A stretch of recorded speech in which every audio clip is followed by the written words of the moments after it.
Yo, what's going on? It's Ronan. Today we're playing another game called Frontiers of the Mind. I have no idea what this is about, but we got an old ass computer on the screen, so we just go click stuff and see what happens, I guess. Then we just click frontiersofthemind.exe. There we go. -1 interactive. Frontiers of the Mind, a study on the Maze Master's experiments. Okay, this is interesting. Play CD-ROM. Sure. Whoa, this is actually really cool. Okay, about. Oh my god, what is this? This is pretty fire. Between 1987 and 1994, the British channel network 7 broadcasted 112 episodes of the TV game show Maze Masters, an interactive adventure targeting younger audiences. This is so loud. Okay.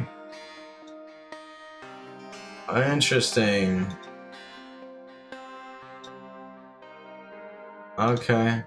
Produced by Third Eye Pictures Studio during 8 seasons, Maze Masters was an adventure role-playing game staging groups of teenagers trapped inside a castle.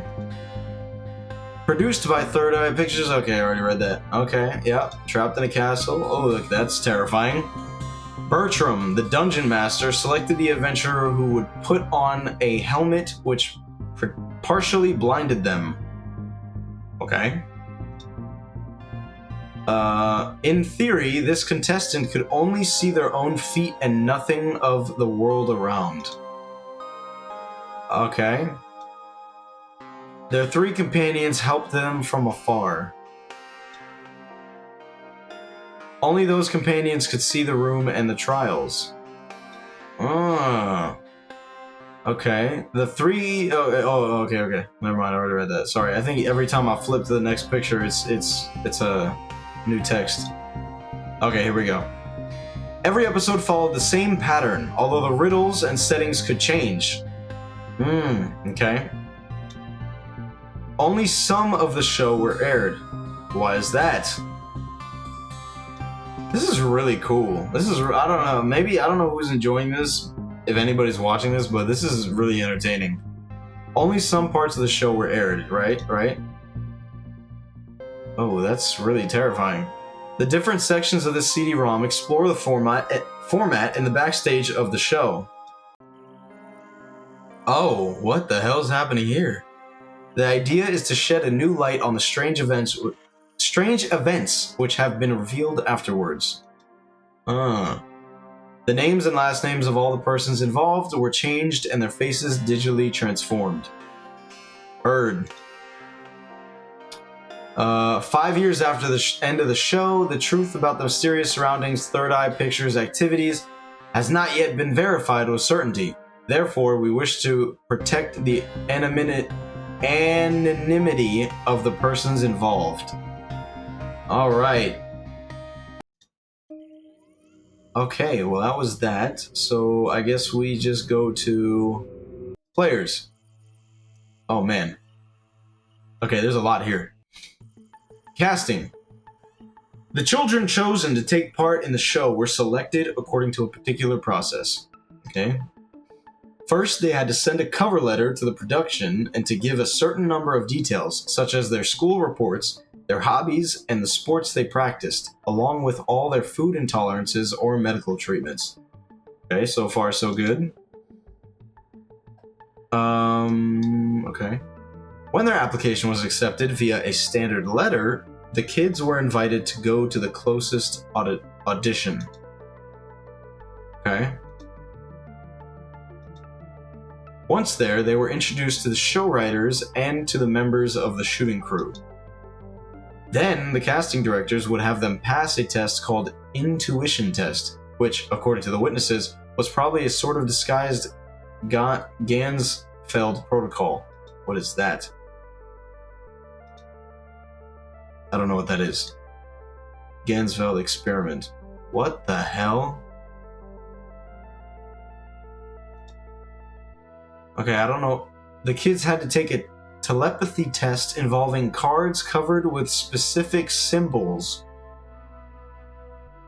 and during which they had to guess the Zener card chosen by their companion.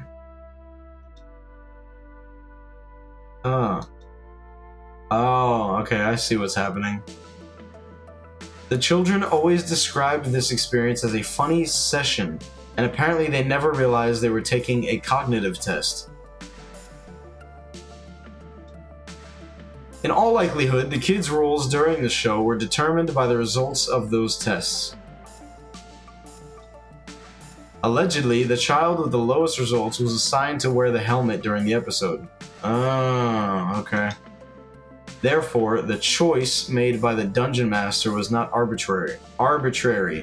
It had been planned long before. Oops. Oh. What is that? What is that pops up? There's something weird that comes up. I'm gonna take a picture of it because I like this kind of shit, so I'm gonna take a picture of it and see what the hell that is. Excuse me. And boom. Did I get it? Nope, I didn't get it. Hold on, one more time. Did I get it? Nope, I didn't get it. One more time. I'm gonna get it. Don't worry. I'm gonna get it. Hold on.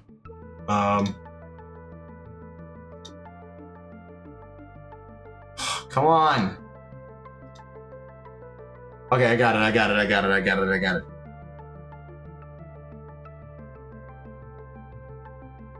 Vocal and visual parts of the brain. Okay, whatever that is. That's what was on that's what flashed on the screen. Don't know what it is, but it says something about the brain, vocal naming and visual recognition. Left hemisphere, right hemisphere. What? Okay. A few days later, the kids would receive a phone call telling them if they were selected or not. Alright, moving on to the Dungeon Master. Bertram was the main figure in this adventure. He was both a companion and a potential threat. Okay.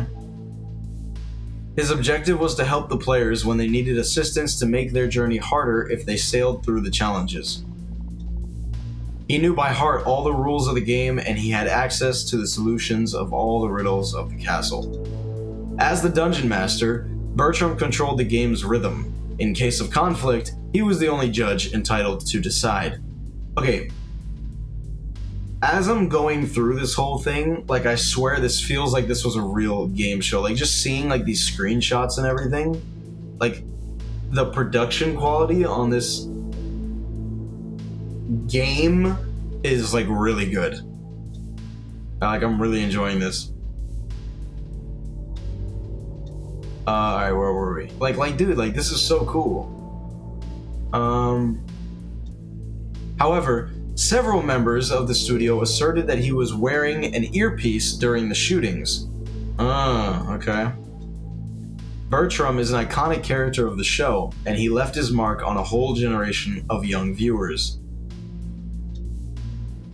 Although the investigation revealed that he knew nothing about the Third Eye Pictures' doings, Bertram got himself noticed for other reasons. Oh god, what did he do? Several letters of complaint were sent to Network 7's headquarters reporting the fainting fits, migraines, and headaches affecting some children. What?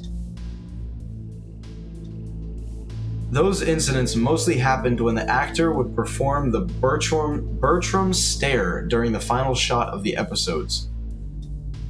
This stare was described by young viewers as hypnotical and terrifying. Several adults reported having similar reactions while watching those sequences. Oh shit, okay. The Dungeon Master is the only character who was never replaced during the 8 seasons of the show. What was that? Wait. You can't just... Wait, hold on. I gotta take another picture now. You can't just throw shit on the screen and then leave it. Alright, ready? What was that? Okay. I don't know what I'm looking at. The whole screen glitched out, and that's what was on the screen. So yeah, don't know what that's about, but we're gonna move on to the controversies. I can't talk. Damn, that pisses me off. Controversies. During the game, the children seemed delighted, and it positively affected the show. Okay.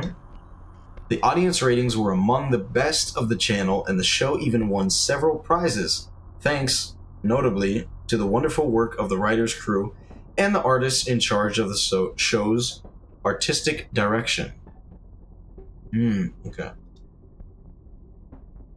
Right.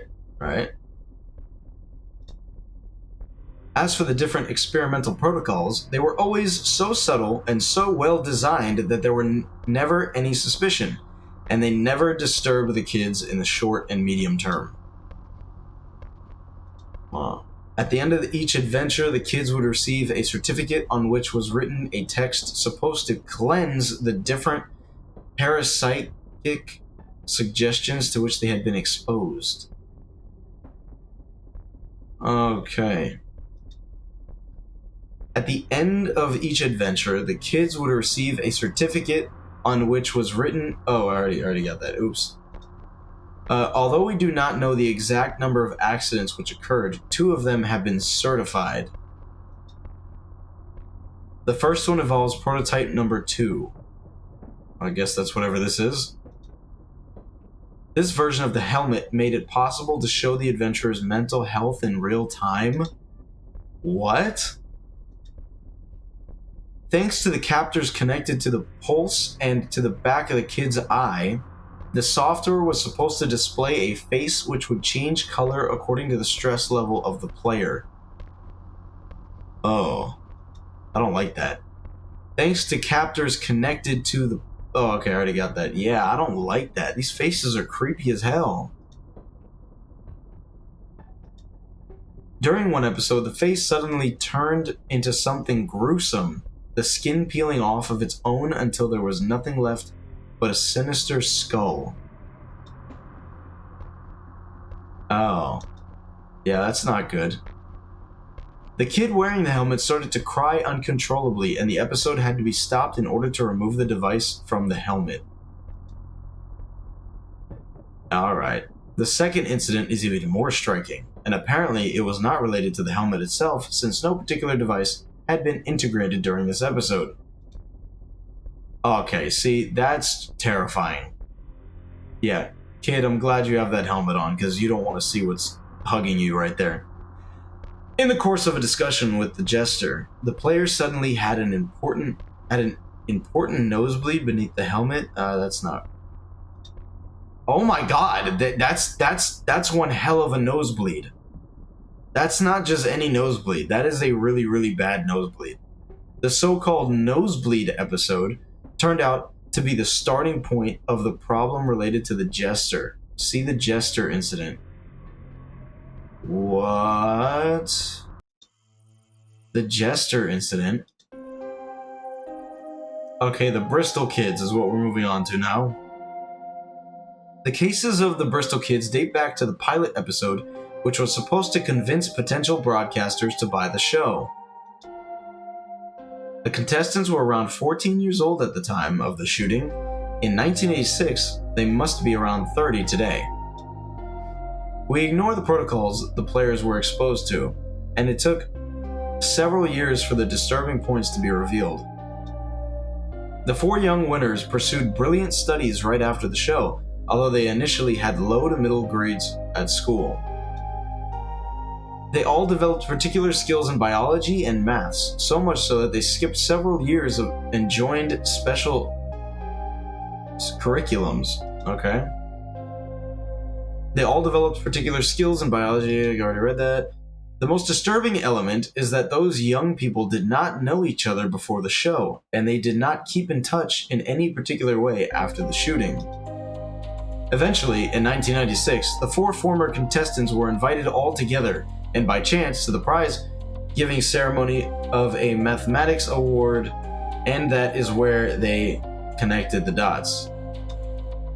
Eventually, yeah, what were the dots that they connected?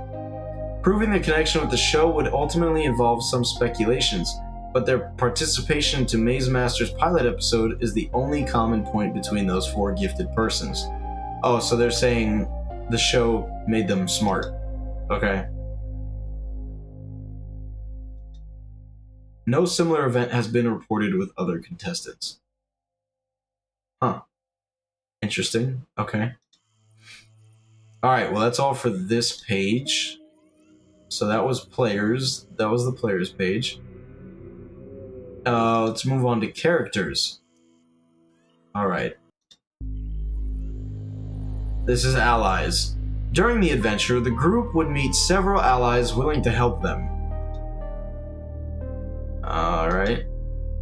In addition to the Dungeon Master, they could rely on the assistance of Maldor the Chamberlain.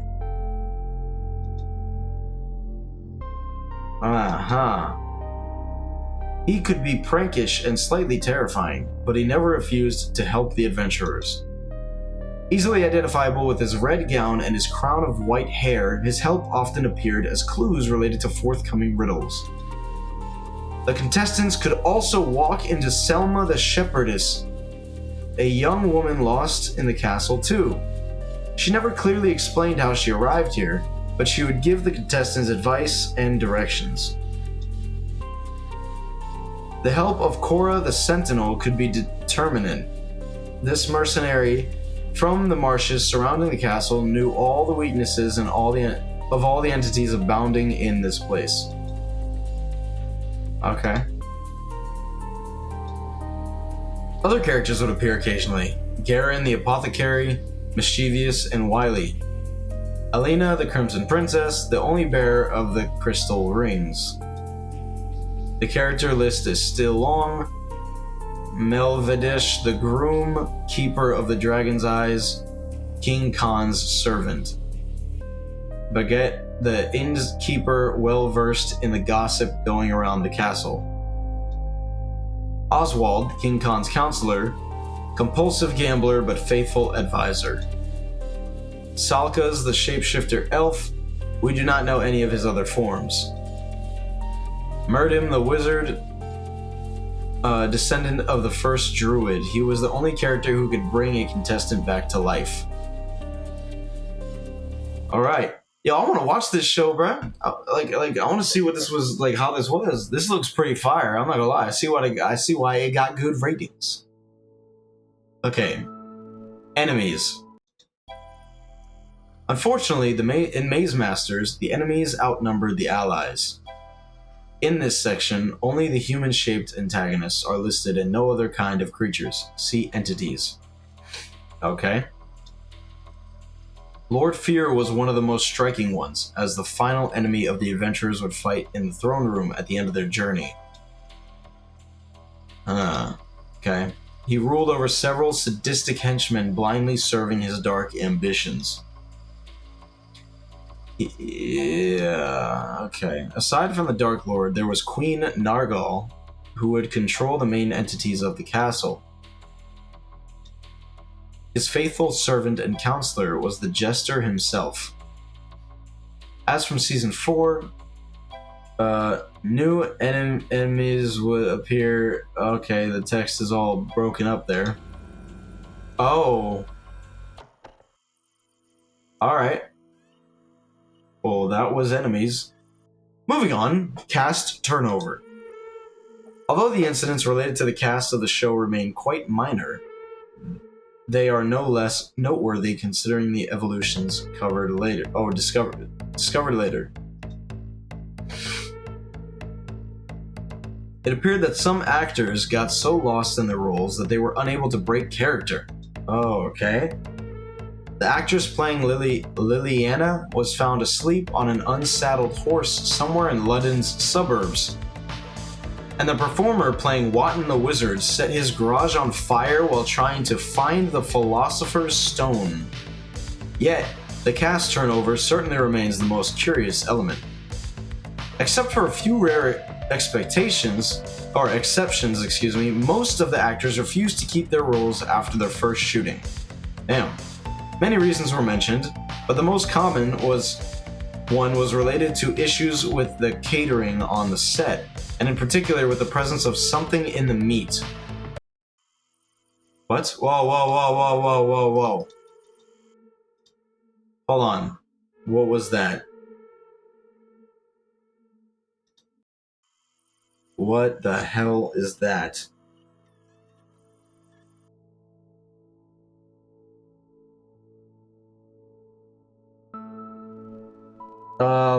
I feel there is a language here, but I could not tell you what this is. I couldn't tell you what this language is, but this is what was there. This is what popped up on the screen really quick. Whatever that is, and the text is something, but I don't know exactly what it is. But alright, we're gonna move on to the Jester incident. Oh, do we have video? Oh, I need a code? Oh, shit. Okay, 1, 2, what the hell?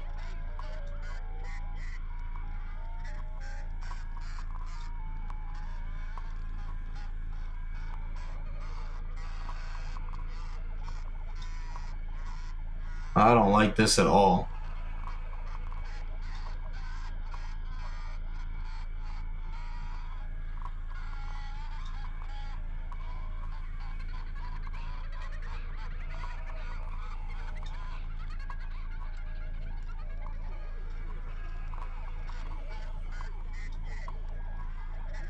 Okay, what the hell is happening here?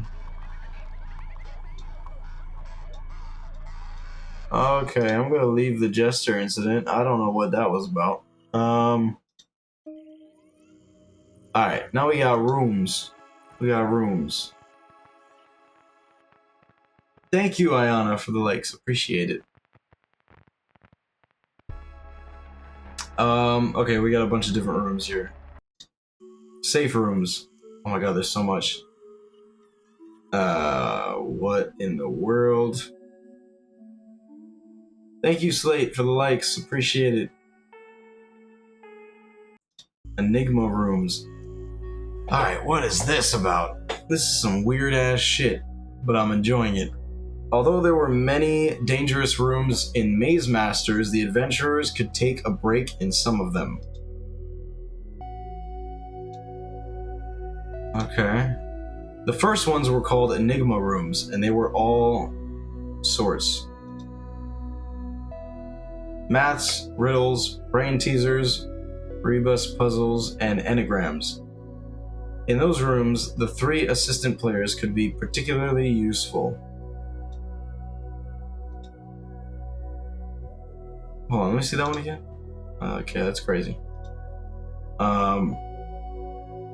Bertram would only give clues if the team manifested signs of weakness. Okay.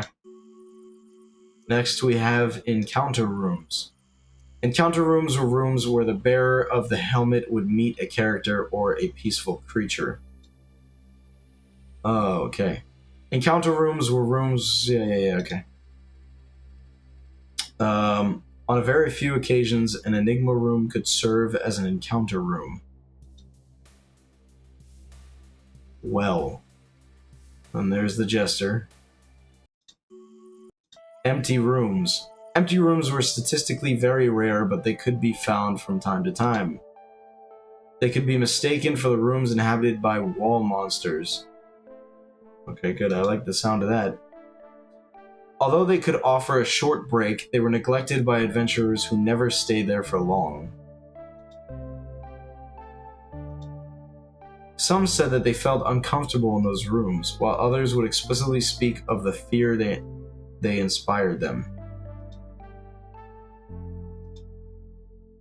But the most common emotion mentioned in the constants is that of a feeling of unbearable melancholy.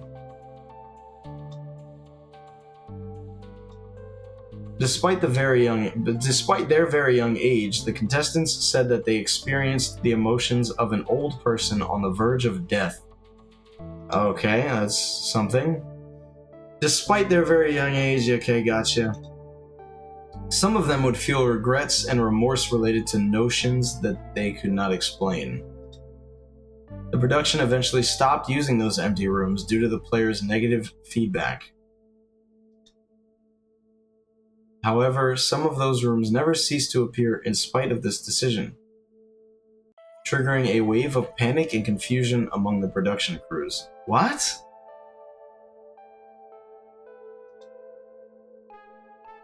Okay, that's not weird at all. Healing rooms. Healing rooms were rather rare but appreciated when they appeared. They gave the adventurers a few precious health points, and without them, some teams would have probably failed. In addition to the rooms, some items from the choice trial could also provide some health points. During the last scene of the adventure, the players could also receive some bonus points according to the number of health points remaining at the end of the journey. Okay. Alright, and that's it for rooms, I guess. Never mind, we have more rooms. I clicked back and it gave me more rooms. Safe rooms. Oh, never mind. I'm sorry. That was only the safe rooms section. I'm dumb. Okay. Color rooms. Green rooms. The gameplay of the green rooms was particularly distinctive. When a contestant stepped into one of them, they had to roll a dice, and the dice itself would then appear in the room.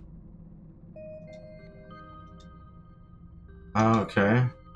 Once the dice rolled, it turned into a kind of portal emerging in the room. It was actually a gate which would take the player to another part of the castle, and the exact location was decided by the dice's result. This mechanism appeared in several episodes. During one episode in Season 3, the portal apparently opened a gateway to a dark and terrifying dimension. This place was systematically called the Dark Place, and all the contestants who came back from it. This incident happened twice, during Seasons 6 and 8. The feelings described by the contestants express a sudden and frightening existential angst, which would follow them until the last scene of the adventure. See healing rooms. Alright, we already saw that. The contestant who went to the farthest point into the heart of this dimension found what would seem to be a watchtower. He mentioned a dreadful presence overlooking them from the tower, but he remained unable to define it. Alright. Red rooms. The red rooms were located in a zone called the stomach, a kind of organic mental hell designed to try the contestants' nerves. Okay, this is disgusting. The red rooms were located in a zone called the stomach. The issues with the meat started right after the first apparition of this setting, and in all likelihood, those two elements were connected. After a few airings of this setting, the production definitely removed it, since they had received many complaints from the families who deemed it too gory for such a young audience. I would tend to agree. Okay. Yellow rooms. Alright. What is that? Is that the Jester again? Okay, we're gonna go back. Yellow rooms are not viewable.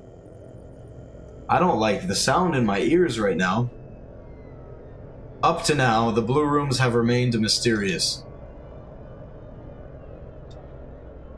Created by Jay as some sort of mental trial, which could only be crossed with a substantial mental health, the blue rooms would trigger particular visions related to a dizzying dimension reminiscent of brutalism. Every contestant, even remotely fragile, could only stay there for a very few moments, and they all mentioned a heavy feeling of sadness. What is that? The corridor leading to this dimension is in itself a challenge to cross. Notably, there were cruel imps and a horrible giant with a distorted face. Okay.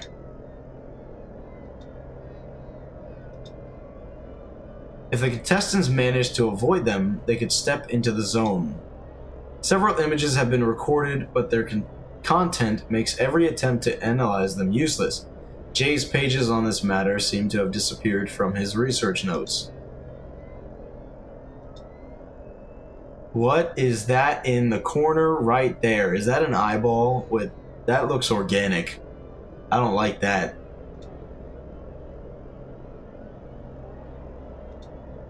What is this? What the hell am I looking at? Alright, we're gonna move on from that. Lethal rooms. Alright, bomb rooms, trap rooms, night rooms, and random rooms. Alright, we're gonna go with bomb rooms. Some rooms contained huge bombs set up by Lord Fear's henchmen.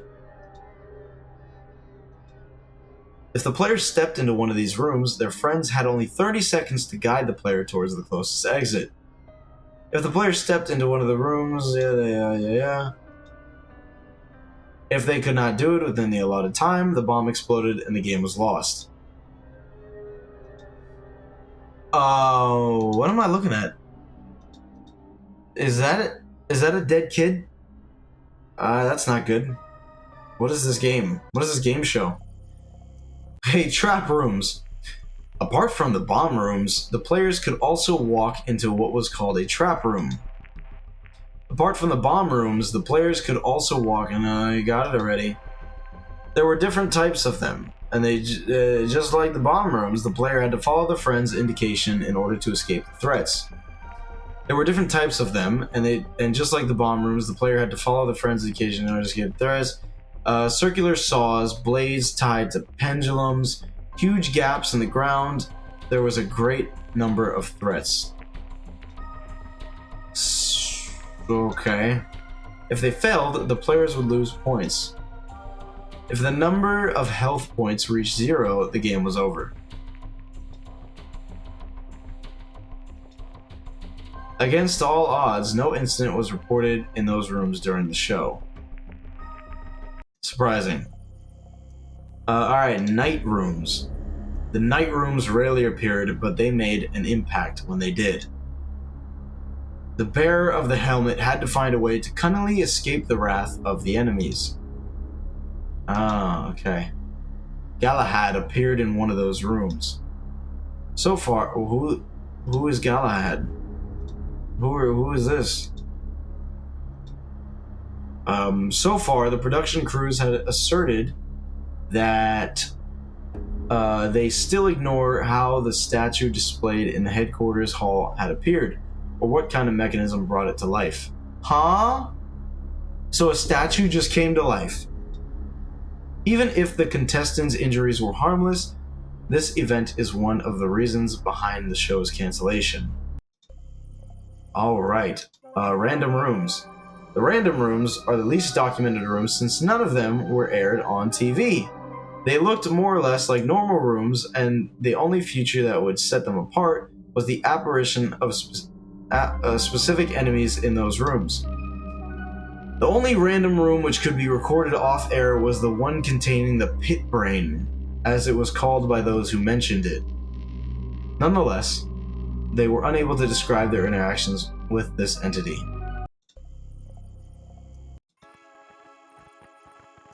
Alright, and final room. Secret rooms. Dark rooms. Okay.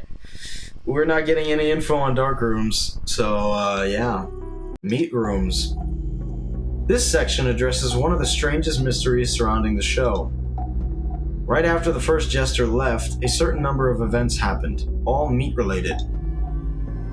Apart from panic concerning the catering, several rooms in the castle were found packed with pieces of rotten meat, taking the place of the props that were supposed to be there.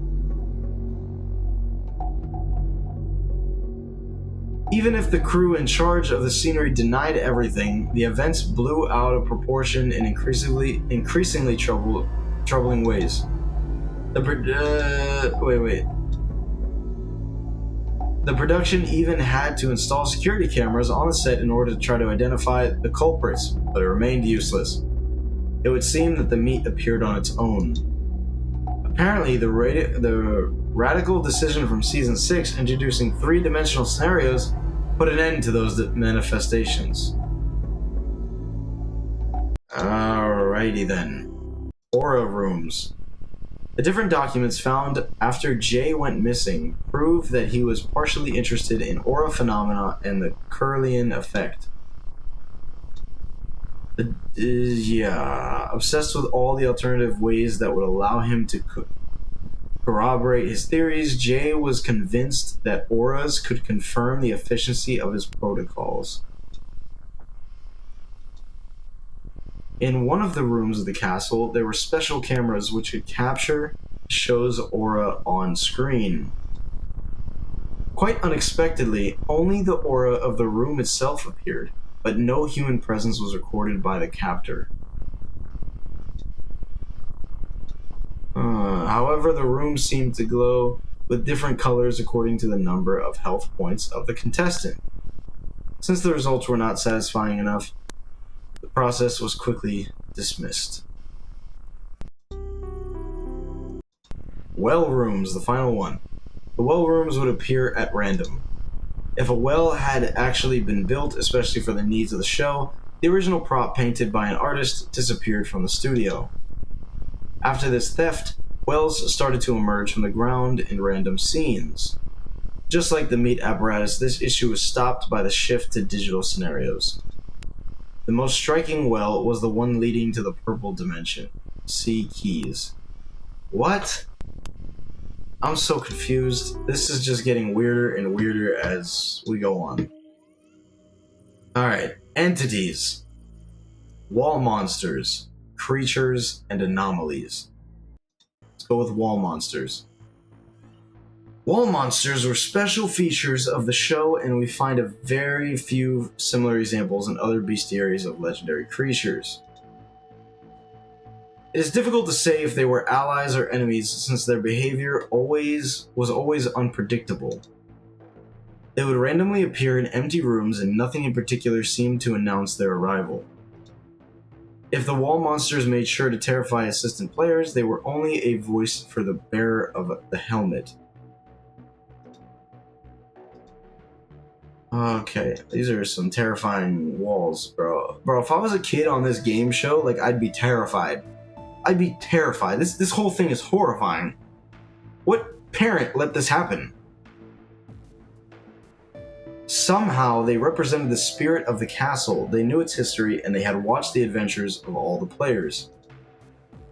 When we try to decipher their particular way of communication, we find, in their words, a sort of ancient wisdom. I don't like that wall at all. That is a nasty looking wall. Their size and colors revealed how dangerous they could become. However, the production crew asserted that they were not to blame for the apparition of a face in the altar room during Season 4 final. Okay, what the hell happened there?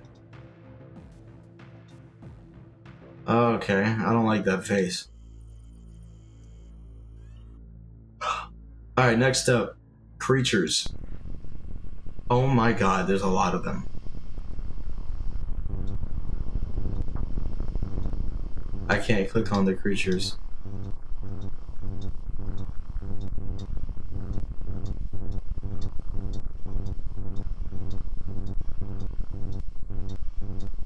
Alright, none of the creatures can be clicked on, so we're gonna move on to anomalies. Oh, never mind. Oh, what am I looking at? And what am I hearing? Oh. Oh. Oh. Stop.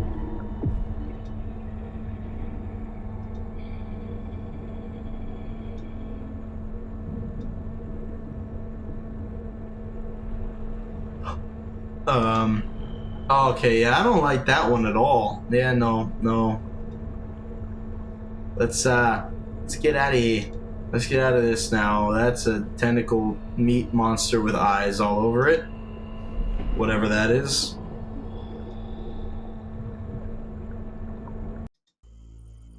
Okay.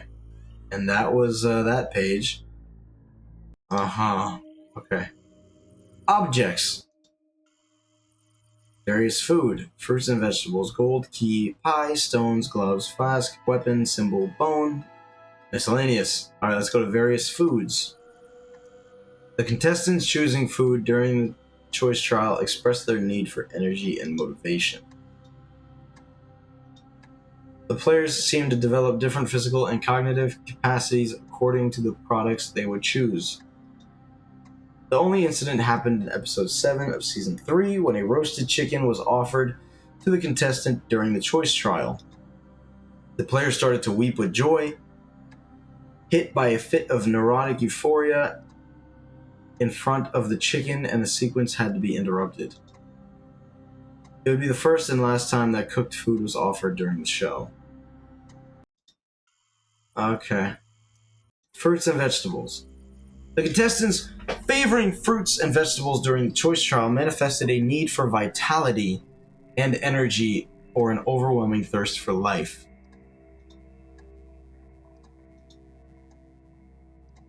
Apparently, vegetables were a more psychological sort of food, whereas the fruits seemingly affect the players on a psychological plan.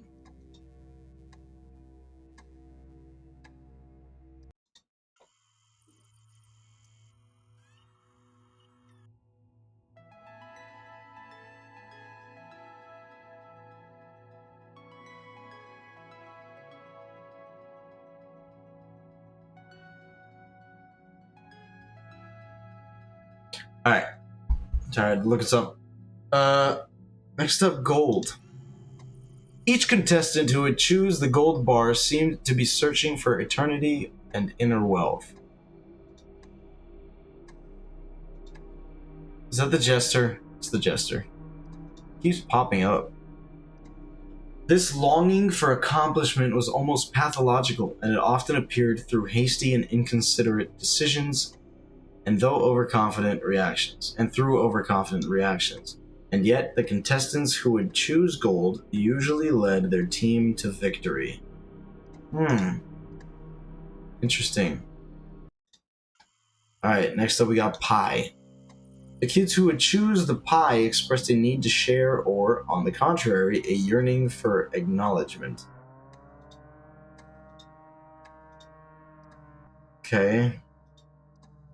The pies were presented a few times to the contestants, and those who would choose them seemed to be more likely to find themselves in the yellow rooms. We don't know what the yellow rooms are.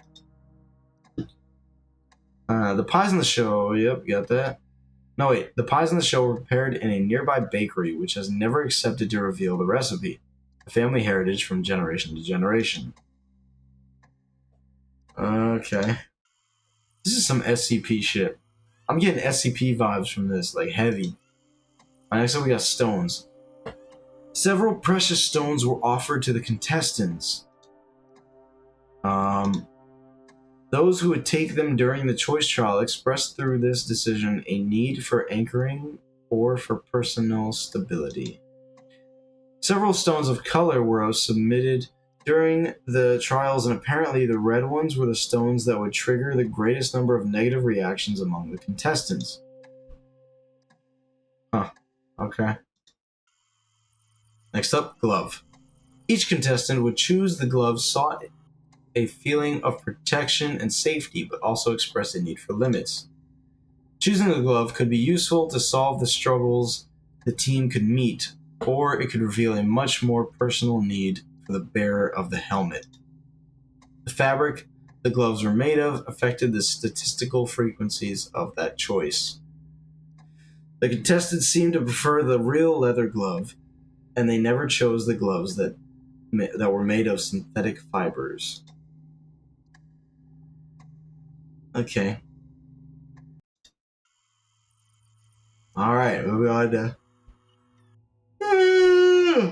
Alright, moving on to flask. A great number of distinctive flasks were presented to the contestants. They were labeled with tags supposed to give information about their content. It was proved later that those flasks were filled with sand, oil, or bicarbonate of soda. A great number of each contestant who would choose the flask expressed a yearning for fierce motivation or for luck. The contestants seemed more unlikely to take interest in the flask with the more grotesque names on the tag. The corks were sealed after season 2, and the contestant drank a whole flask of oil before the crew could react. Holy shit. That's not good. That's really bad. Weapon. Every weapon submitted to the contestant's choice was fake. The players who would choose a weapon were sometimes motivated by a desire for revenge or by a feeling of depreciation. When there was a weapon on the table, it was systematically chosen. Worried by the message it would deliver, the production eventually decided to considerably reduce their presence until they were finally completely dismissed despite Jay's sharp disapproval. It's probably for the best. Symbols. Alright, no symbols.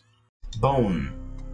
All the contestants who would select the bone during the choice trial seemed to be motivated by a need for rebirth or for a sort of psychological reinvention. Choosing the bone was about accepting your own ending in order to live again. Each contestant selecting this object would often display signs of excitement and a great physical condition, along with disconcerting ease to move around in spite of the helmet. What was that? Was that a body? That's a corpse! Bro, that was human remains. That was human remains on a table. I'm sure it means nothing. Among all the objects offered to the contestants, some of them did not belong in any particular category. A jog in the shape of a buffalo horn, a special book, a figurine, an hourglass, a dishwasher, a bar of soap, a vase, a bell, and that's it. Okay. So some random stuff. What do they do though? That's the question. Alright. Now we move on to experiments. Helmet, remote viewing, hallucinogens, and brain camera. Okay, nothing for the helmet. Remote viewing. After Jay went missing, it appeared from the different documents which were found that he was particularly interested in experiments relating to remote viewing. Jay was captivated by the CIA's research on this matter, and he had consulted the entirety of the research conducted by Ramsey Targ and Harold Puthoff at Stanford University. Remote Viewers: The Secret History of America's Psychic Spies. Russell Targ, physicist.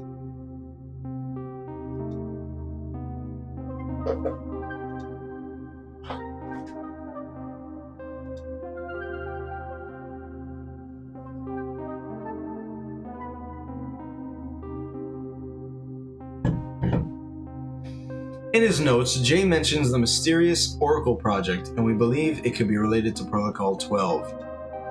During the last 3 seasons of Maze Masters, the helmet was probably equipped with a device allowing a kind of remote viewing, but no proof of results related to that research has ever been found. What was that? No, hold on, you can't just... I want to know what that said. I'm gonna have to see what that said. I have to take a picture of it.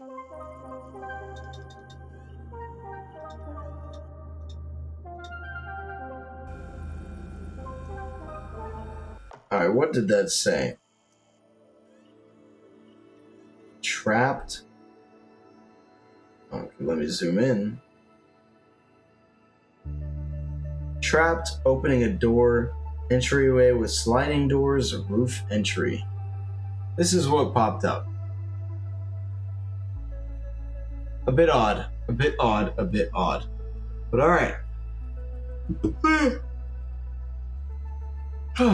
But Yeah, we move on to hallucinations, right?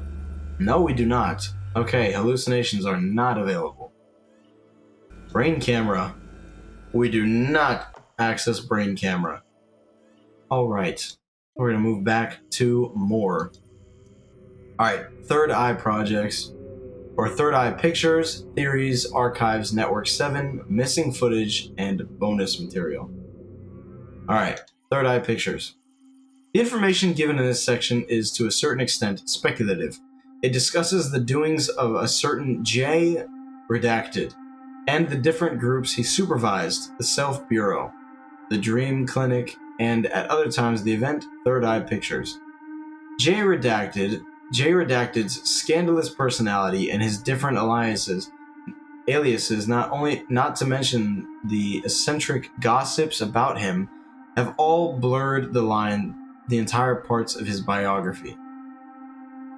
Wow, I could not get through that, man. That's the tired hitting me, man. According to certain elements from our investigation, this individual known as James Jeremy Jacob Jasper came from Wales, and he could be around blank redacted years old today. If this person was indeed identified by several witnesses who spent time with him, there is no trace of J or his aliases in the British Administrative Archives. 5 years after the events, a certain number of former members have accepted to speak out, enlightening us concerning a few elements about their experience. You want to talk about it here? No? Okay. Oh, we're just now in it now. Okay. Origins and precepts. The Self Bureau. We could find no trace of Jay, who was known as Jacob at the time, before he arrived at Cambridge University to study psychology. He attended the course delivered by Devon Kay, who quickly became his mentor. As a specialist of altered states of consciousness, he taught Jay the fundamentals of parapsychology. We ignore the true extent of their collaboration, but it became more than an academic one. What do you mean by that? Jay would spend all his time in his teacher's lab with what he had to retake a year, and he had to retake a year on account of his many absences. 4 years later, Devon Kay was diagnosed with a rare disease and left the academic world. Jay was described by his classmates as one of the best in their year group, but also as the strangest one. What is that? For instance, he had no doubt about the scientific validity of extrasensory perceptions, ESP, and the model of their practical application. He was often described as an unfriendly man, and yet a little group of students would always spend time with him. After their bachelor's degree, they had created together a student society called the Self Bureau.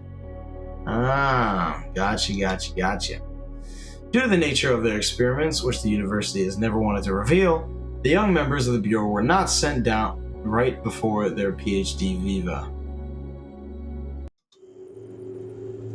The Dream Clinic. We were finally able to track them down 3 years after the Cambridge incident. At the time, Jacob was called Jasper. They had settled in a medical center in Birmingham's suburb. We were finally able to track them down 3 years after the Cambridge incident. Oh, we already read that.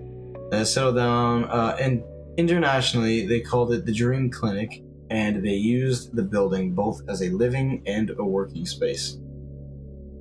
In this clinic, they had conducted several experiments related to REM sleep and had the psychic states of inconsistent consciousness. Yeah. Oh my lord. Okay, the treatments were free, and the candidates to the experiments were paid. Yeah, but just because it was paid and it's free for them, don't mean they ain't gonna fuck you up. We cannot explain how the group had managed to find such an important source of funding at this time. For 5 years, Jasper had his team carried on their research without anyone noticing. Apparently, something happened in 1981, since the group split up that year and Jasper disappeared again. Thanks to the testimony given by Terrence B., we were able to trace the nature of the research conducted by Jasper, but also the reason behind the dissensions of the group. Okay, hold on. So, you block out his face, you probably gave him a deep voice so you couldn't tell who it was, but you just flat out say his name here? Terrence B? That's crazy. During the first 2 years, the team made a unique breakthrough, decisive for the forthcoming events. What the hell? That's a bit odd. They argued they had identified a dream dimension containing spatial persistent places and zones which could be visited. The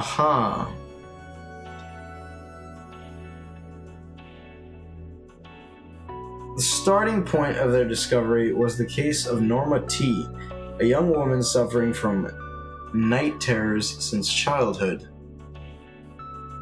That's an ultrasound therapy treatment paired with hypothetic suggestion. Jasper managed to help the patient.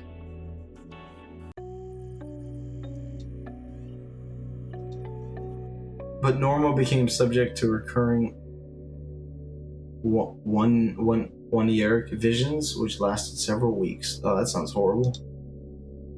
Jasper used the same treatment on other volunteers in the clinic, and the results exceeded their expectations. Is that just someone with their brain hanging out? Is that what's happening right there?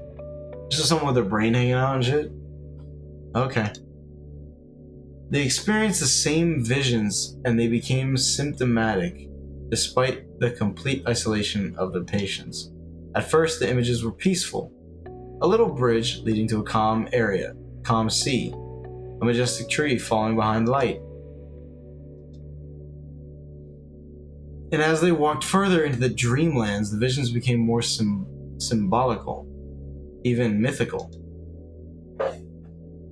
Symbolic. And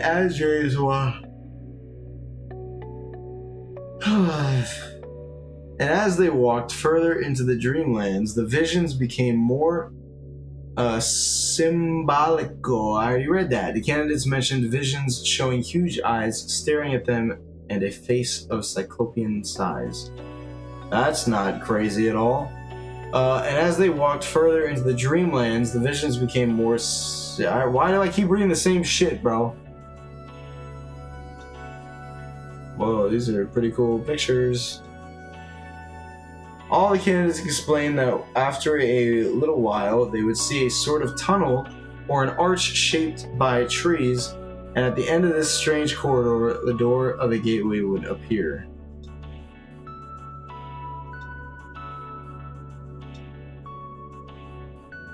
As they got closer to this gate, the candidates would show signs of tachycardia. Some of them would also be subject to vomiting. What is tachycardia?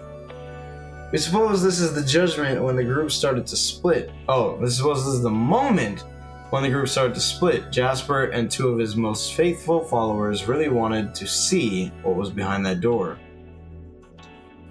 The other members expressed a certain unease concerning the uncontrolled protocol and possible effects on the candidates who had not given their full consent.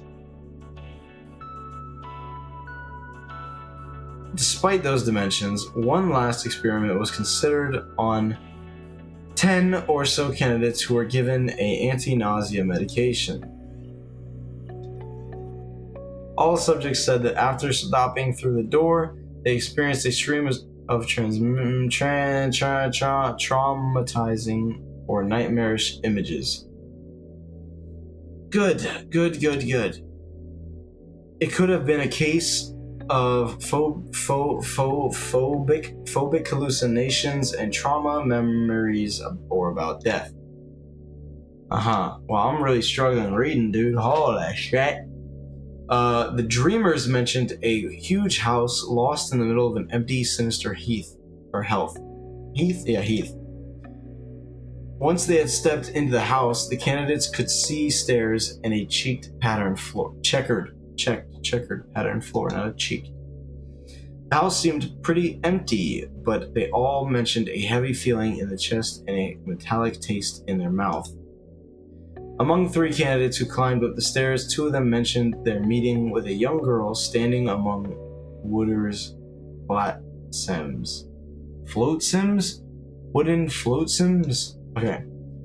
When she spoke, no word came out of her mouth, only a strange sound and wood cracking and breaking. The last witness mentioned a meeting with a special entity carrying a gladiator sword, and he explained that he woke up the moment he tried to get closer. Evidently, the candidates were deeply troubled by this experience. The peaceful visions had given way to unclear but terrifying scenes. Some of them left the clinic in the middle of the night without even taking their belongings. Damn. The dissident part of the group threatened to call the police. An argument broke out and one of the members came to blows. Jasper ran away at dawn with his partner and 2 other adepts. They took with them a few files, some materials, and the remaining cash. Damn, bruh. Damn. This is crazy. The Prague years?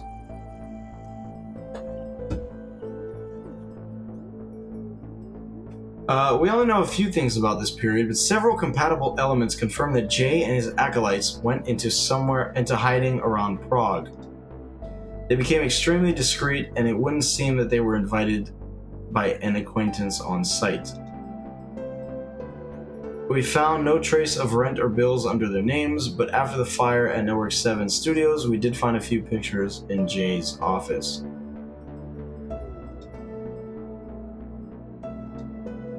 They apparently lived in reclusion. However, a great number of parcels was delivered to the address of the living place.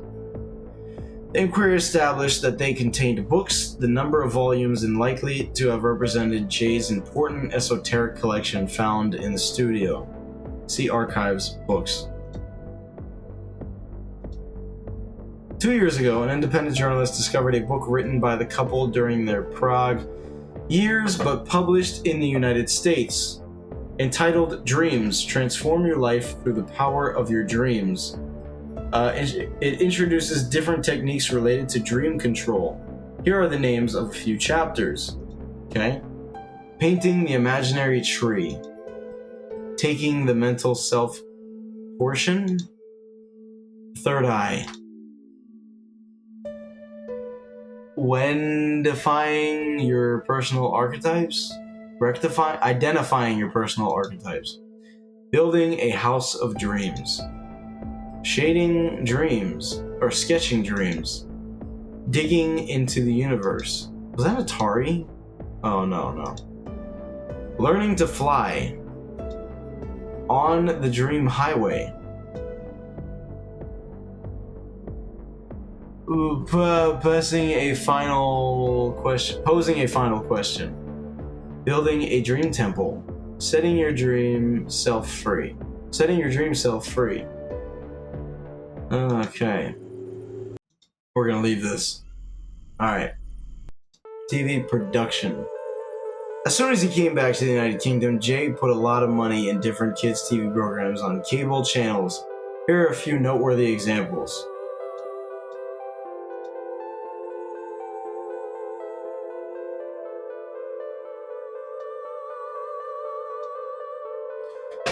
Okay, so the first one we got is the Cranky's Electronic Comic? Oops. Galloping Galaxies. Ghost Train. The Computer Program Me. Alphabet Zoo. The Trap Door. Terror Towers. Elias the Jester, excuse me. Movie production. Oh, what? They got movies? That's crazy. There's multiple movies. Between 1990 and 1995, Jay funded, through his affiliated company called Third Eye Movies, 8 feature films. Thanks to the benefits collecting the Maze Masters, most of them were immediately released on VHS and they can no longer be found. Although all of them are horror movies, we can notice In the course of the years, a shift towards the increasingly gory and deviant content, a surprising choke for the productive studio specializing in kids' TV shows. You can click on the tape to see some of the photograms from each movie. Bird. Wow, alright. Movie 1. Oh yeah, that is horror. What the hell? For the movie 2, Evil Eye.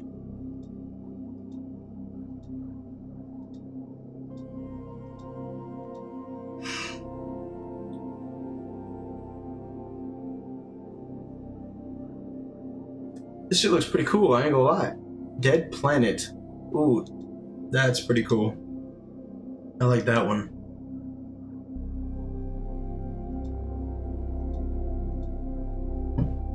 What are they, reused footage? That was the same one from Prison Kill, some of those. Brain Feast. Oh, what the hell? Okay, yeah, this is like really gory. Wow. Meatballs. Ain't this a movie? Hold on, I recognize this. This is from a movie.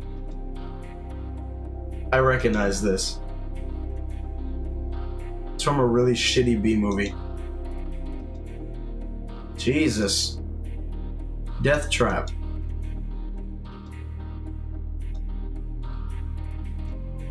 This one's budget got super low. I don't know what happened here. Dark Hole.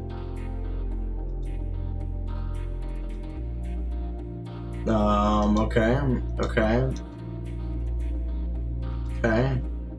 There's the hole, the Meat Man. Oh. So we just going the Thing levels here now. Oh yeah, that's exactly what we're doing. What the fuck is that? Alright, well, we're going back now. That was gruesome. Controversy. We cannot click that one. Alright, going back. Alright, theories, archives, Network 7, missing footage. Theories. Oh wow, we have a lot. Okay. What was that? Super something. Super something system. Super CD-ROM system. Got it. That's what it says. Super CD-ROM system. Multiverse. Nope. Secret Service. Nope. Pocket Dimension. Nope. Hallucinations. Nope. Tulpa Theory. Some theories argue that the contestants might have created, without knowing, some sort of illusionary tulpas. Oh, I know what tulpas are. If anybody has ever watched the analog horror series on YouTube, Greylock, you know what tulpas are. I'm not going to spoil what they are. Go watch Greylock. This might tell you what tulpas are, but if it doesn't, go watch Greylock, because it is really good. There we go. Okay, it tells you. Tulpas are entities or realities materializing themselves through one's willpower only. So yeah, basically your imagination, your willpower to create this imaginary thing creates it in real life. And that's called a tulpa. It's a really crazy idea, but it's pretty cool. It's a pretty cool concept for like a story. So yeah, I like this. 2 long pages from one of Jay's notebooks enthusiastically analyze Alexandria David Neal's writings dating from her Tibetan period, telling about the tulpa she had created and destroyed while she was in Tibet. Oh shit. Okay, so a lot of psychological things happened with all this. Cult theory. Okay. The theory according to which Jay behaved like a guru with the people around him is unfortunately quite solid. From the Self Bureau to Third Eye Pictures, he never stopped pursuing parascientific goals colored with New Age nuances. Most of all his adepts refused to talk to us.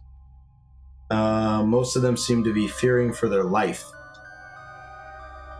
It can be noted that today, Jay is still somewhere outside, and it could explain their reluctance to speak out. Yeah, he finna create a tulpa and send it after your ass. Among all the research undertaken by Jay, none of them stray from this burning need to seek a door beyond the frontiers of the mind and stretch the limits of perception.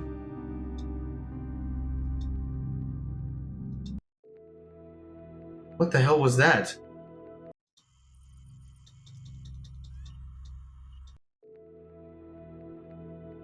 Okay, that was weird. It was like a hand creating some sort of symbol and somebody walking up some stairs. Cover-up theory. Nope. Mind control. Nope. Shadow people. Alright, here we go. Aside from the events of the TV show, Network 7's premises gained a certain reputation in the British paranormal small circles. Several members of the production crew mentioned strange apparitions on some of the photographs taken during the shootings. So these are tulpas, I'm assuming? Yeah, I don't like this. Although the official investigation ignored this aspect, several theories pointed out the possibility that those apparitions could be connected to the different dimensions which had been explored. Although the official investigation ignored this aspect, several theories pointed out the possibility that those apparitions could be... I already read it. I'm still just dumb. Okay. Yeah, see... The most persistent ones argue that those manifestations could be caused by the communicating vessels phenomenon. If a contestant entered the dream dimension, one of the shadow people would appear in our reality. Aside from those pictures, which could not be asserted as authentic, no other elements can support this theory. Yo, this is feeling like too real to me. I'm getting anxious. I'm getting paranoid. I'm feeling like I keep checking my camera, making sure there ain't shit behind me. I'm getting a little paranoid.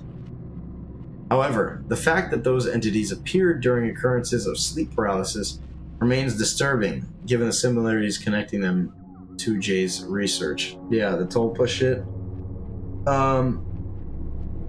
Yeah, I'm not the biggest fan of this here. This is getting me a little paranoid, mate. This is doing a good job. This is doing a good job at making me paranoid. I like the analog horror aspect of this that it's giving me. Just trying to fix my hair here. Oh, what's going on here? Hold on.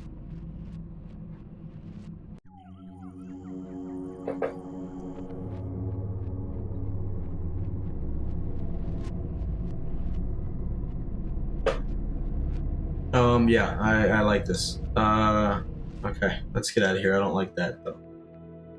Dream World. Nope, can't click that. Indigo Children. Can't click that. I want to know what these things are. Help. I clicked help. Nothing happened. Okay. Back. Alright. Archives. Photographs. Ooh. Okay, we have a lot of photographs. That's not what I clicked on. That's also not what I clicked on. Okay. Oh, right. Yep. Oh, very meaty and distorted. Oh, yeah. That's totally not bad or anything. Uh-huh.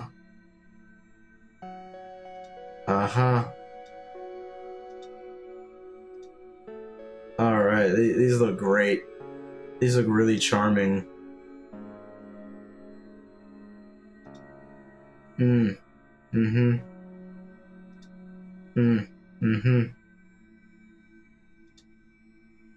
Alright. So is this like the dream world? Like of where they're at? Like is this like the dimension next to them and that's the dream world, so that's why it looks like this? That's what the pictures are capturing? Maybe. That's my theory. I don't know. I'm probably wrong. This is so strange. This is so weird. I'm really enjoying this so far. I really like this a lot.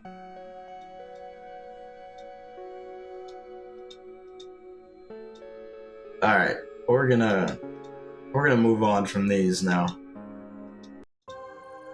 Books. The books listed below were all found by the firemen in Jay's office. They are part of the rare documents which survived the fire at the studio. The pseudoscientific content of most of these books questions the deontological soundness of those experiments. You can see the covers of these books along with the potential notes written in their pages by clicking on each book cover. Okay. Spirit releasement spirit releasement therapy.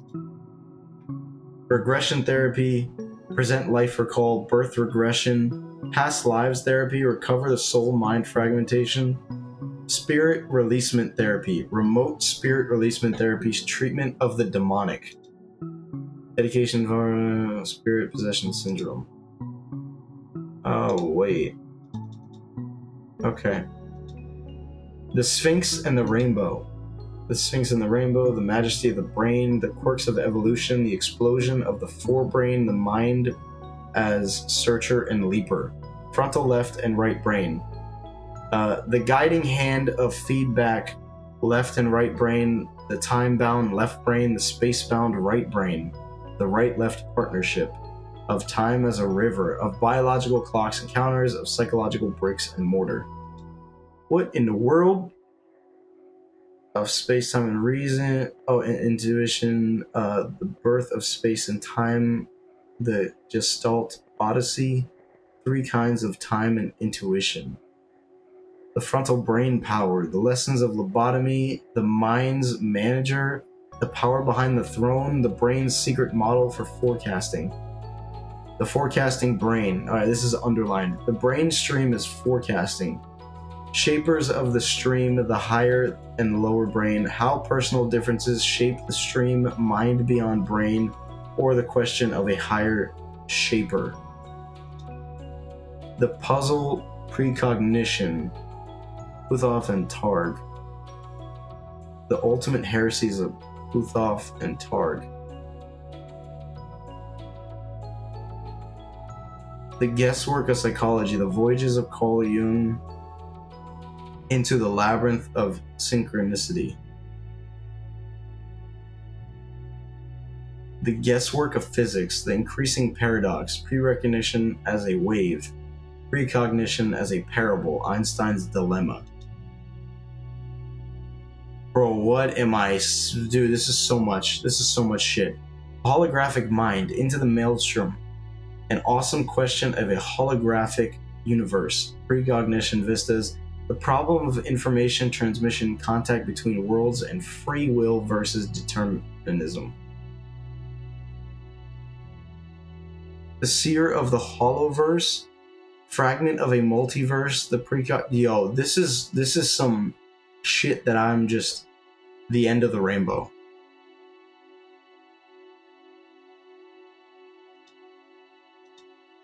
Master Guide to Psychism. Participation is the key to psychic demonstration.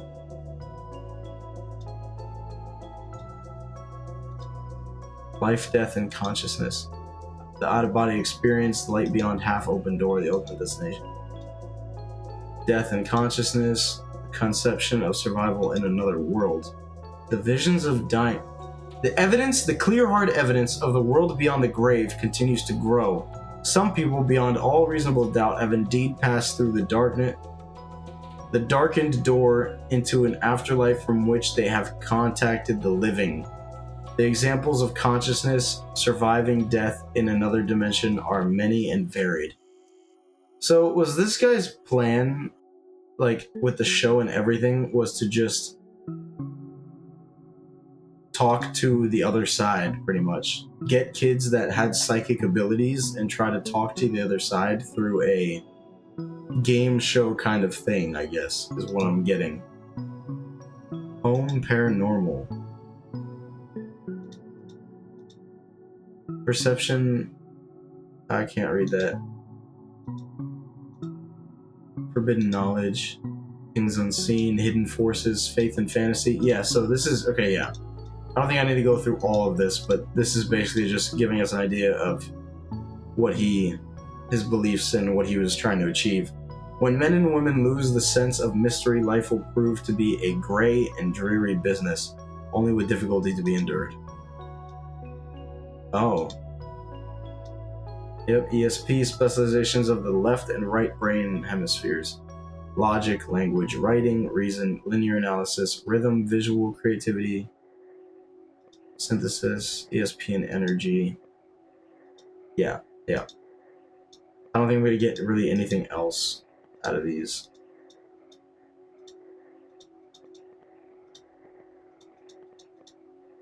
But I'll check through them real quick. Yeah. It's just a lot of what seems to be like notes from the investigators in here. See, this is definitely something that you just sit and explore for hours. Like, you could sit here and explore this stuff for hours. Drawings. Drawings realized by the contestants after each show. The kids' drawing effect seemed to last more or less 24 hours. Reproduction of the notes in French that Jay left on the back of the drawings. Duncan, 15. Looks like a plant. Opposition vert rogue. Test aura. Fragments Divendi. Oh, is that a wall? Yeah, that's a wall. Oscar. Isaac. These are all in French. I can't, entity, rogue entity. Elliot, 14. Jolene. What is that? A portal? Christine, 15. Connection. Tester Protocol 12. Steve, 14.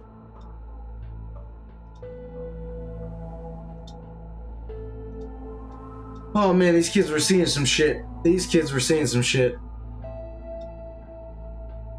Oh, okay. The Jester.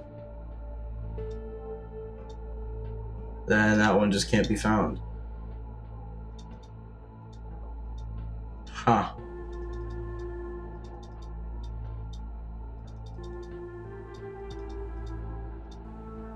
Okay. Moving on from this. Network 7. Oh, okay. Alright, doesn't look like I'm gonna get really anything about Network 7. Oh, hold on now.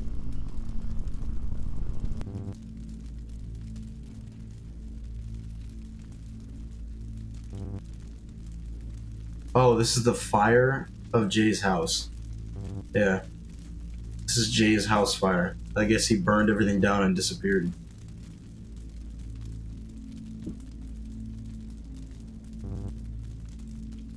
Mm-hmm. Oh.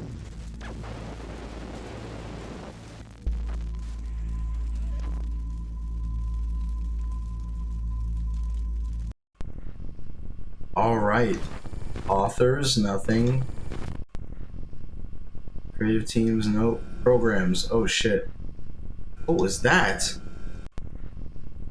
Alright, we're gonna go back. Yeah. Missing footage. Oh shit. Okay, let's lock in. What is this? What was that? That was... There's words there. What was that at the end there?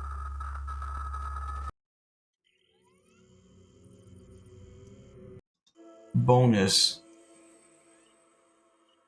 David Rowe Art. DavidRowe.net. www.davidrowe.net. I wonder... Oh, this is awesome. Okay. I wonder... Video games. Wait. I'm sorry, what? Video games? Wait.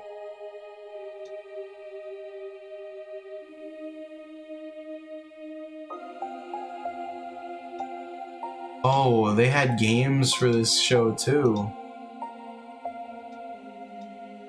Wow, okay. Maze Masters 91. Wow, bro, this just looks like... Oh my god, bro, this is so cool. Gods of the Labyrinth.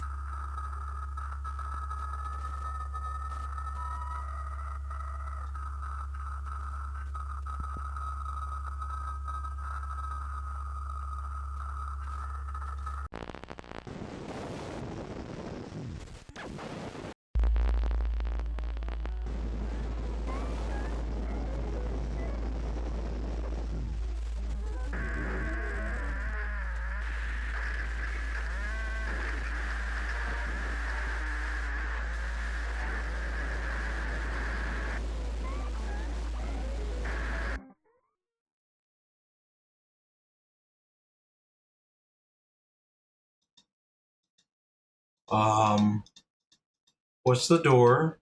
Can I do anything with the door? No. Oh. Wait, I wasn't done with bonuses though. Okay, board game. Look, it even had a board game and shit. Very cool. Oh, this looks so fire, bro.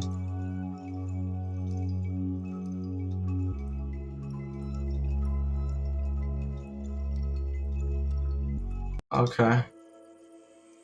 Merchandising. Oh, okay. Doesn't like merchandising. Wait, wait, hold on. These shirts kind of tough. I would wear the fuck out of this. Based on the thrilling TV series. Oh, it's got a book. The Forbidden Gate. Lord Fear's Domain puzzle book. Ah, the Cruel God. Brain Eaters. The Demon Flute. Yo, this shit's awesome. There's a lot of books. Man, the Jester. Well, I want to. Like, is there? Oh my god, what is happening here? Oh my god, my cup just scared the shit out of me. Okay, that just devolved into nothing. Fan art.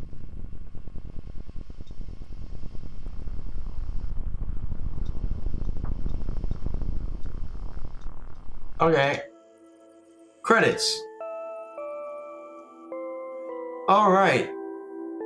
Wait, to contact us, please click here. Oh. Ooh. What is this? Oh, what is this?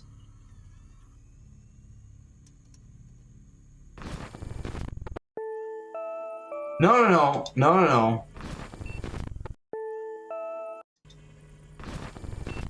Do none of these work? What is this shit? Ah, none of these work. That's weird. Oh. What was that?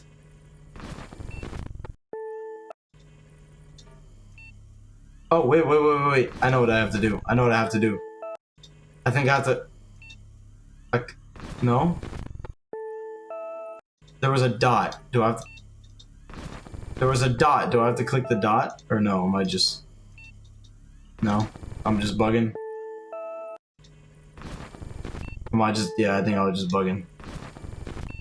I'm gonna click on all these just in case there's anything else.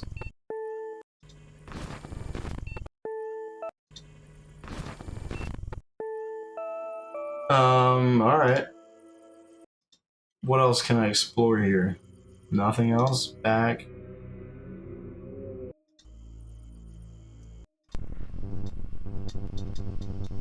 Can't click on none of those. Let's go to the menu again. About... Already did that. Alright, I feel like there's probably more to this that I'm just missing. But this was good. This was really good. I enjoyed going through this, like, story. Did I just quit it? Oh yeah, I did. Oh, it's gone! Oh, there we go. Okay, I just had to load it up. Never mind. Alright. Well, I will say that was Frontiers of the Mind. If there's more to this that I just didn't see, I'm sorry, but I think I covered most of it. I think I got through most of it. But it was really fun. I enjoyed reading through all of it. This video is probably not going to be for a lot of people because I'm just reading the whole time. The same with Canada. But I mean, I liked it. I probably won't do a lot of these just because they take a really long time and I'm sitting here like reading a lot and I would much rather be playing a game. But either way, this was cool. Like I really enjoyed this. Yeah, that's it for Frontiers of the Mind. 10 out of 10. Good job, developer.